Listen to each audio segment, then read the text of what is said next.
तर वैष्णवी हगवणे प्रकरणात शासन म्हणून जेवढं आम्ही करायचंय ते केलंय। माझ्या कार्यकर्त्या एखाद्यानं चूक केली तर पोलिसांनी त्याला टायरमध्ये घालावं असं विधान बारामतीच्या राष्ट्रवादी भवन कार्यकर्ता मेळाव्यात अजित पवारांनी केलेलं आहे।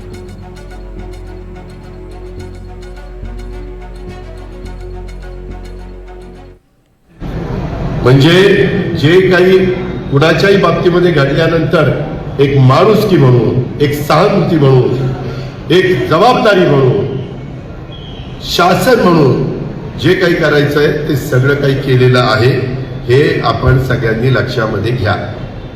पण मी बघतोय चॅनलला अजित पवारांचा पक्ष काय म्हणजे आम्ही एवढे सगळे आता ह्याच्यातले काही माझ्या पक्षाचे सभासद आहेत, ह्याच्यात जर कोणी चूक केली तर माझा काय संबंध आहे? मी चुकारांना सांगतो, चूक केली तर माझा जवळचा असला तरी मी पोलिसांना सांगतो याला टायरमध्ये घे, सोडू नको साल्याला।